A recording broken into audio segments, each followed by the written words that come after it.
पाणिनीय प्रवेशाय सिद्धांत कौमुदी श्री गुरुचरण कमलेभ्यो नमः।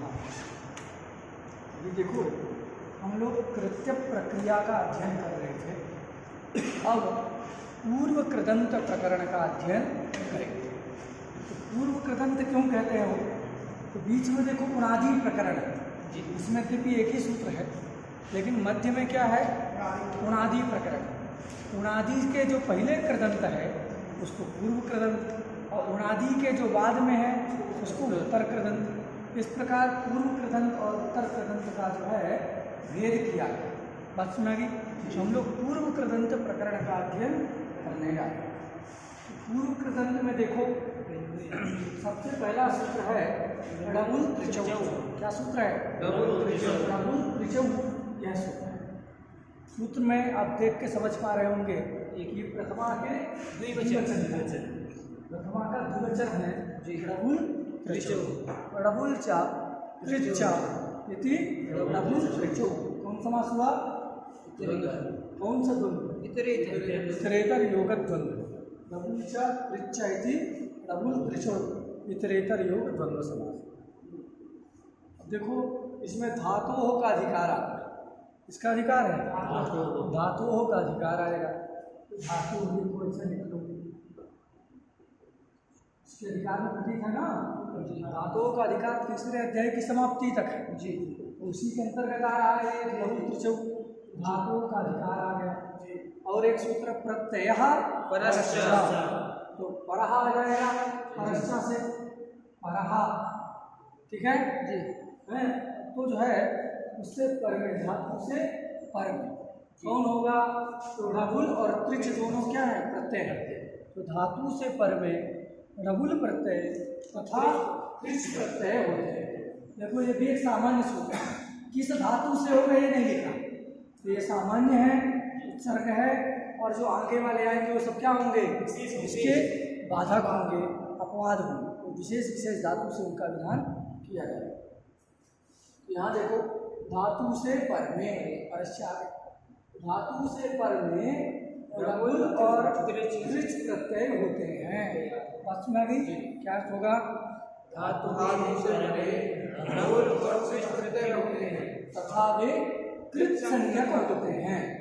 कृदति है ना, कृदति के अनुसार जो है ये क्या होंगे? कृत संज्ञक भी होंगे, कृत्य संज्ञक नहीं होंगे। कृत्य आपका अधिकार कहाँ तक है? प्राग लिखा था ना, डबुल त्रिचौ के पहले तक, मतलब इसमें भी आएगा नहीं। यहाँ कृत्या का अधिकार नहीं है, इसलिए कृत्य संज्ञा तो नहीं होगी डबुल और त्रिच प्रत्यय, लेकिन कृदतिं के अनुसार इनकी कौन संज्ञा होगी? कृत संज्ञा होगी। तो क्या अर्थ होगा कि धातु हो परहा परौ, धातु हो परौ डबुल त्रिचौ प्रत्यय स्तः और तौ, वचन करो ना, तौ कृत संज्ञको भवतः। बात सुना गया कि धातु से पर में डबुल और त्रिच प्रत्यय होते हैं, और वो दोनों प्रत्यय कृत संज्ञक भी होंगे कृदति सूत्र के अनुसार। कितनी बात सुना गई? अच्छा, अब ये होंगे किस अर्थ में? तो हम जानते हैं कर्तरी कृत, तो कर्तरी कृत सूत्र के अनुसार ये कर्ता अर्थ में होंगे।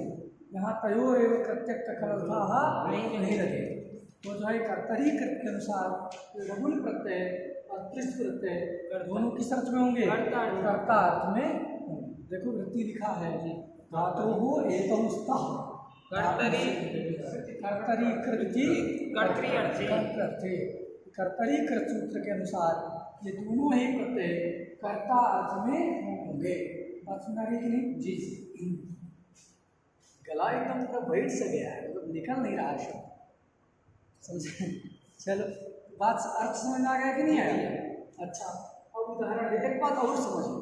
देखो काल भी ध्यान रखना है, यहाँ लिखा नहीं है साक्षात, लेकिन जो है आकर ग्रंथ का जब अवलोकन करते हैं, बड़े ग्रंथ पढ़ते हैं, तो वहाँ से स्पष्ट होता है कि काल भी ध्यान रखना है किस अर्थ में होगा। देखो उदाहरण क्या दिया है? कारक।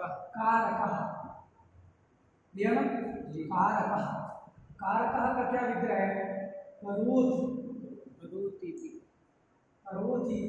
कारकः, ठीक है ना। इसी प्रकार पचतीति, पाचकः, पाचकः। देखो कौन काल समझ में आ रहा है? पचती, करोति इत्यादि से वर्तमान काल समझ में आ रहा है। अब कोई पका चुका है तो पाचकः भी नहीं कहेंगे उसे। यद्यपि जो जिसका वर्क ही रहता है, जो जिसका काम ही है मतलब रसोई करना, उसको व्यक्ति पाचक कहेगा तो लगे, लेकिन पचती की पाचकः है। और पक्ववान मतलब जो पका चुका है उसको क्या नहीं कहेंगे?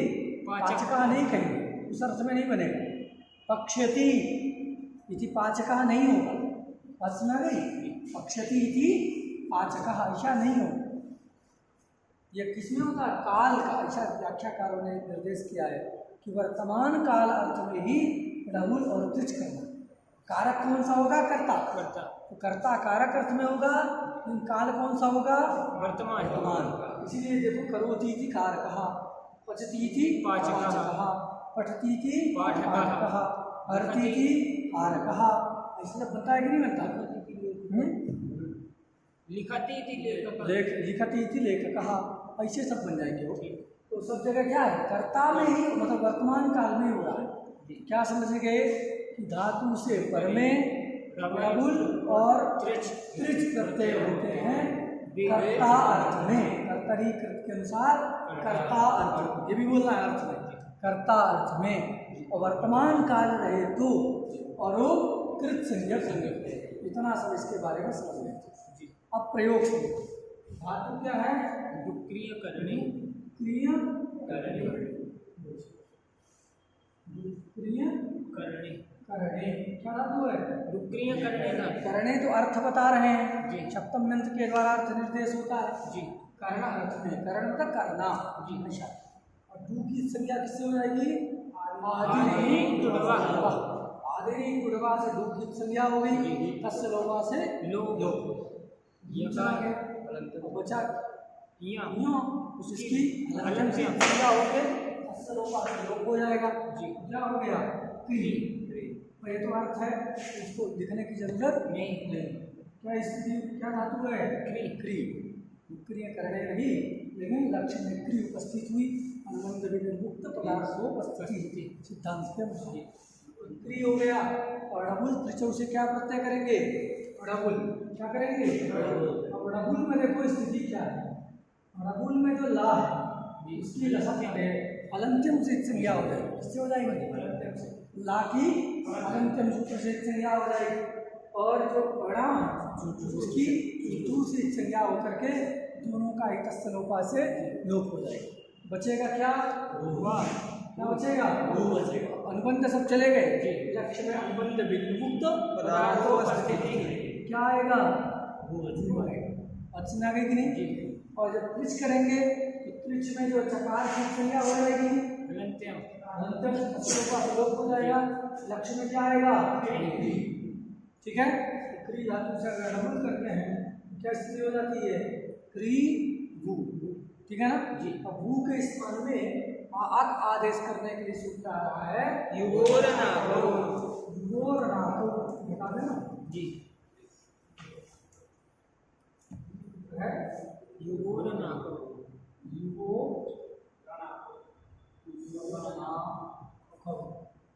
ठीक है ना जी। युगोरनाको, युगोरनाको सूत्र में कितने पद हैं?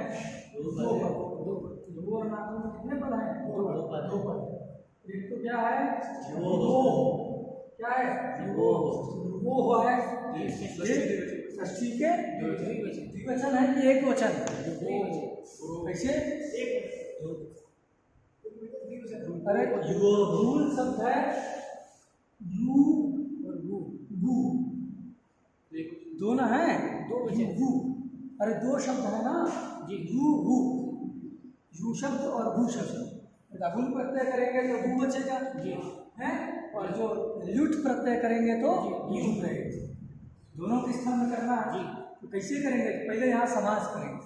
तो युश्चा गुश्च इति हैं यू हु यू हु समाहारक द्वंद्व करो अरे युश्चा अथवा यूचा भी कर सकते हैं यूचा गुचा इति युहु ऐसा हो गया युहु। अब उसके षष्ठी एक वचन में क्या बन जाएगा गुरु की तरह है युहु बनेगा कि नहीं बनेगा जी। क्या करना है समाहारक द्वंद्व करना है और षष्ठी के एक वचन क्योंकि समाहारक द्वंद्व में एक वचन होता है ना जी समाहारक द्वंद्व जब करते हैं तो एक वचन ही होता है यहाँ एक वचन हो गया। समस्या ये आती है कि समाहारक द्वंद्व जब करते हैं तो नपुंसक भी होता है जी ये भी है ऐसा नपुंसक लेकिन नपुंसक वाला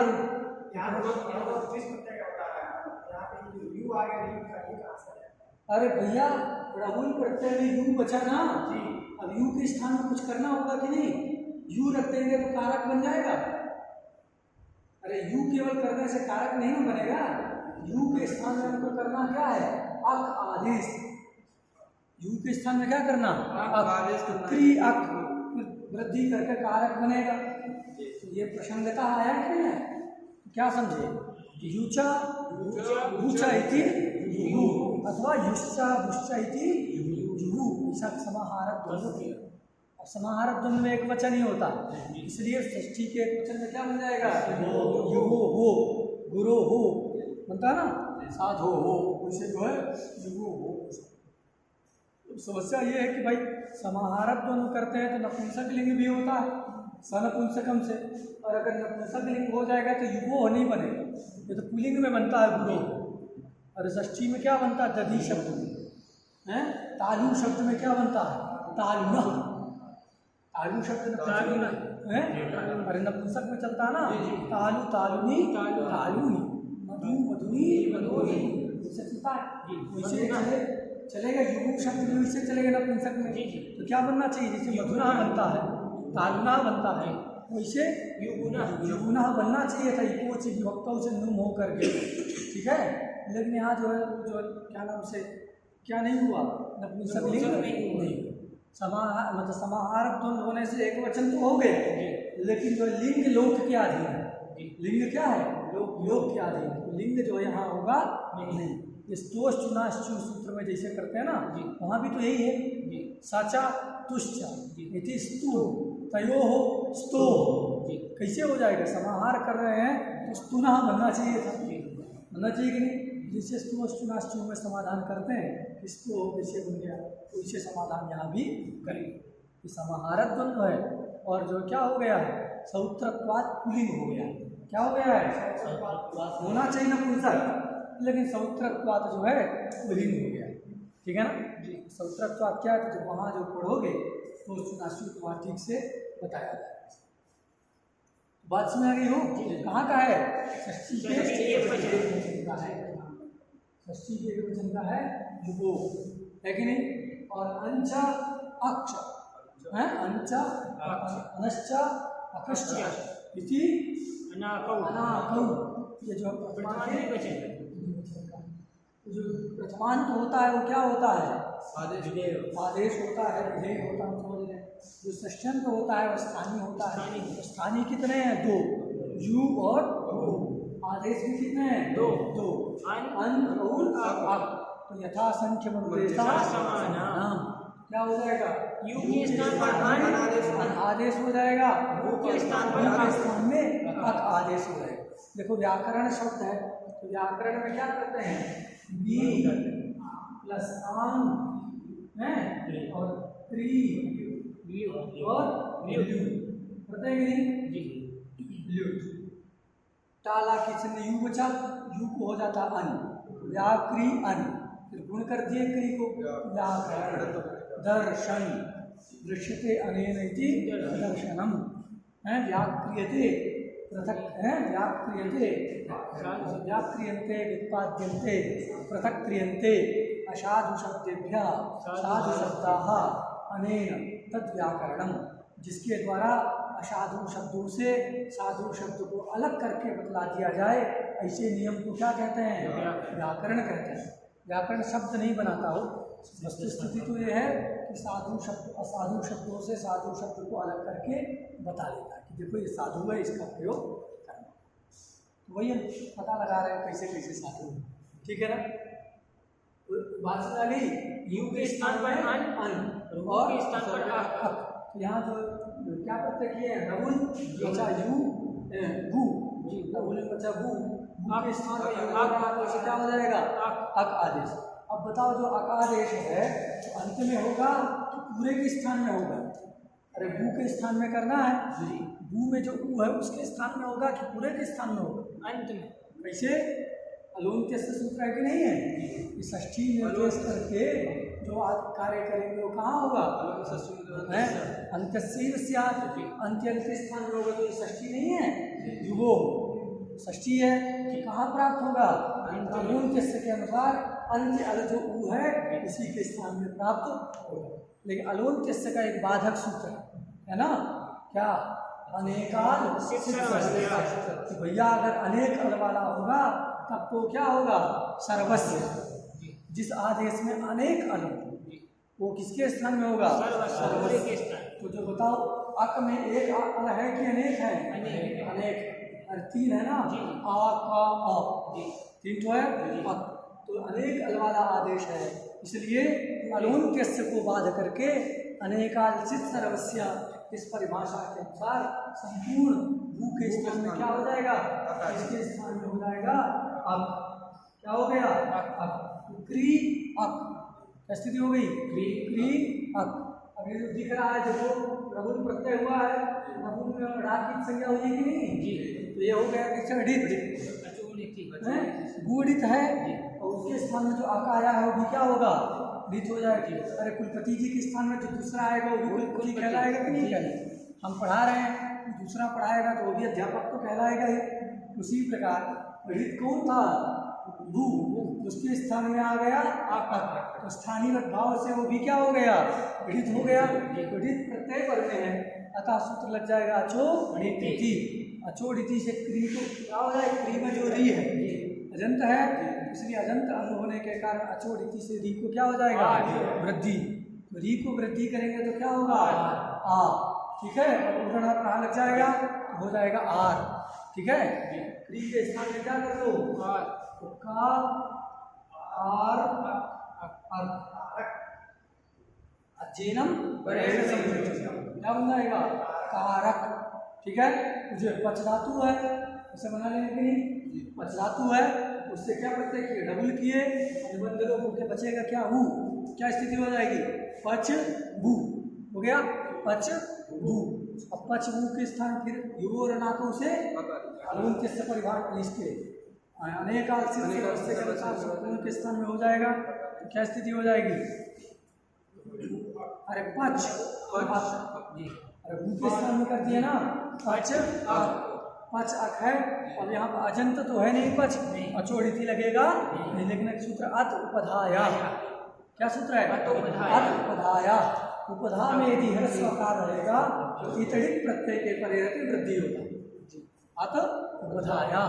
तो उपधा में आ है कि नहीं है, पच में अंत्यल से पूर्व की उपधा संज्ञा होती है, अलोन्त्यात् पूर्वधा सेकंड लास्ट। तो अंत कौन है, चा, इससे पूर्व में आ है, अतुपधा मिल गया। अधुपधक होने के कारण जो उपधाभूत आ को वृद्धि हो गया, अतुपधाया से क्या हो गया, पाँच अक मिला दो पाचक, तो पठ रहेगा, डबल करो, जो अकादेश करो है तो स्थिति क्या हो जाएगी, पठ अक। अतुपधाया से वृद्धि कर दिए तो पाठक हो जाएगा। फिर विभक्ति कार्य करके पाठक ऐसा है। अच्छा, तो ये तो पुलिंग में ऐसा चलेगा, कारक कारको कारका ऐसा कारक। स्त्रीलिंग में क्या हो जाएगा, टाप प्रत्यय हो जाएगा, क्या हो जाएगा, टाप प्रत्यय हो जाएगा। और ये जो का है प्रत्यय का ककार है, इसलिए उसके पहले ई भी हो जाएगा। प्रत्यय वाला जब ककार रहता है, प्रत्ययस्थ जो ककार होता है उससे पहले जो ह्रस्वकार होता है का से पहले, उसको हो जाता है ई। तो देखो ये पाचक बना आ गया, ये पाचक में जो का है प्रत्यय का का है ना, उससे पूर्व में आ है कि नहीं, इसको क्या हो जाएगा, ई हो जाएगा और यहाँ टाप हो जाएगा। पाचिका लेखिका है, बन जाएगा कि नहीं? ऐसा होता है प्रत्ययस्थात का पूर्वस्यात् इदाप्ति सुपा, इस सूत्र से ऐसा ई हो जाता है। रस आपको ई हो जाएगा, काम कर देंगे तो कारक शब्द है, सुस्त्री प्रत्यय में पढ़ेंगे हम लोग। प्रत्ययस्थात कंठ कर लेना पहले भी, तो कोई हानि नहीं है। प्रत्ययस्थात का पूर्वस्यात् इदाप्ति सुपा, प्रत्यय में स्थित जो ककार उससे पूर्व में जो आकार उसको इत होता है, आप परे अशुभ पर में नहीं होना चाहिए। तब बात सुना कि इसलिए सर वहाँ पर पाचक पुलिंग में, स्त्रीलिंग में पाचिका, ठीक है। नपुंसक लिंग में पाचकम, क्या हो जाएगा? पाचकम। कारका कारिका और जो है कारकम, उसी का बनेगा। पता नहीं पूरा जाम सा हो गया है। अरे त्रिच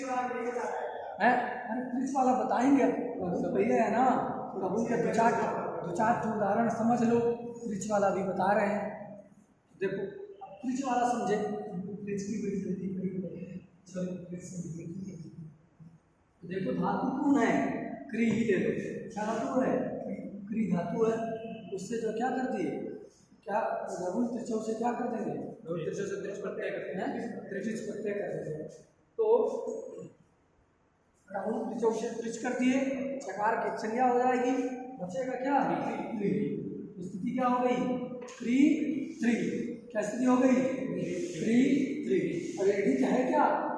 नहीं है, तो वृद्धि नहीं होगी, तो अधिक नहीं मिला, नहीं वृद्धि नहीं। एक सूत्र क्या है? चार धातु का कैसा प्रत्यय है? आर्धातुक है, निश्चित से भिन्न है, आर्धातुक प्रत्यय है, इसलिए सार्वधातुक आर्धातुक से क्या हो जाएगा? हो जाएगा। तो री को गुण क्या होगा? है, उदाहरण पर लग जाएगा, हो जाएगा अर। क्या स्थिति हो गई? कर कर त्रि।